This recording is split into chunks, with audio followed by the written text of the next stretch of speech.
저희 오마이스탁에서는 다양한 투자의 방법을 좀 고민하고 있습니다. 주식뿐만이 아니라 요즘 또 관심 많으신 가상화폐에 대한 부분까지 체크해드리고 있죠. 고박스 김유범 연구원과 오늘은 함께 말씀 나누겠습니다. 연구원님 어서 오세요. 네, 안녕하세요. 알겠습니다. 자, 오늘 가상화폐는 좀 올라가고 있을까요? 어제 큰 폭으로 좀 밀려난 바 있는데 한번 확인하러 가겠습니다. 자, 비트코인. 그래도 오늘은 좀 올라가네요. 3% 전일 대비 좀 올라서서요.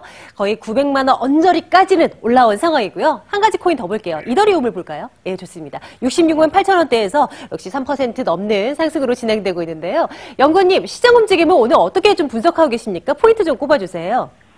네, 어제 구글의 ICO 및 암호화폐 관련 광고 금지 발표에 따라서 큰 폭의 하락이 있었는데 어제 시각 오후 한 3시, 4시경으로 어느 정도 받는 시점이 보이더니 그 이후로 어느 정도 안정적인 시세를 유지하고 있는데요.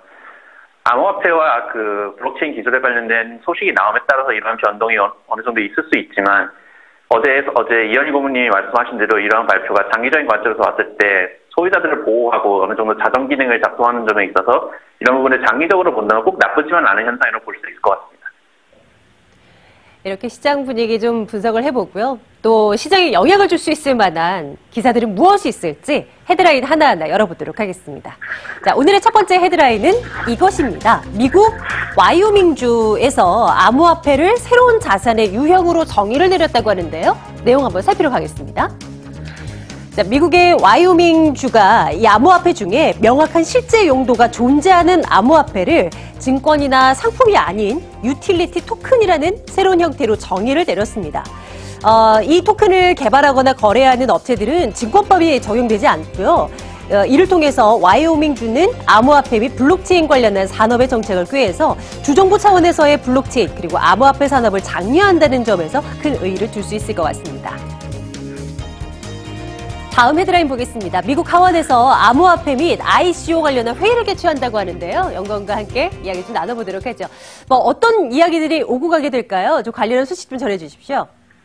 예, 이 관련 회의가 개최된 거는 정확히는 어저께 개최됐는데요. 미 하원에서 암호화폐 규제 및 소비자 보호와 관련된 소위원 회의를 개최했습니다. 여기서 일부 의원들은 암호화폐 및 관련 기술이 허당이다라는 극단적인 주장을 내놓기도 했고, 이에 맞서서 암호화폐와 기본이 되는 블록체인 기술은 허상이 아니면 이를 이해하지 않고서는 효과적이고 소비자를 실제로 보호하는 규제를 내줄 수 없다라고 주장하는 의원들이 있었습니다. 따라서 많은 의견들이 첨예하게 유지됐는데요.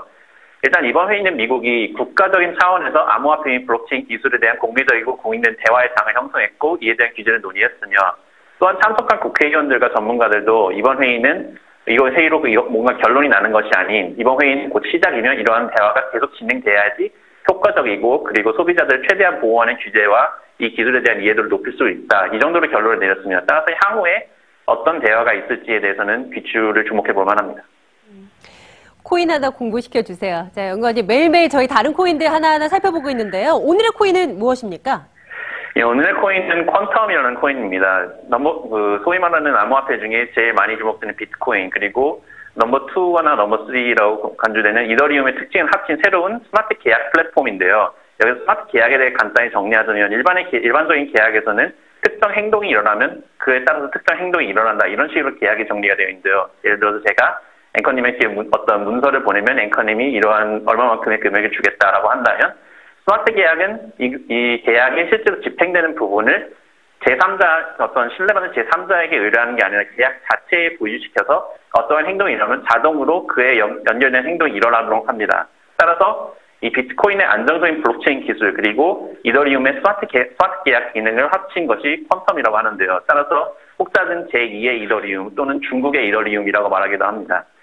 또한 이 퀀텀의 특징 중 하나는 고모바일이라는 모바일 플랫폼을 통해서 모바일 기기를 통해 탈중앙화 어플 사용을 집중적으로 공략하는데요. 여기서 탈중앙화 어플을 자세히 간단히 설명드리면 기존의 어플은 그 사용하는 데이터가 어떤 한 지점에 중앙적으로 집결되게 되는데 탈중앙화 어플은 이것이 특정적으로 집결된 지점이 아닌 유저들 간의 네트워크 사이에 데이터가 있기 때문에 강점을 뽑는다면 이 개인정보 보안이라든가 이런 점에서 특정 부분을 공격할 수 없기 때문에 어느 정도 보안이 강화된다는 등의 장점이 있습니다. 물론 지금 굉장히 간단하게 설명드린 거고요.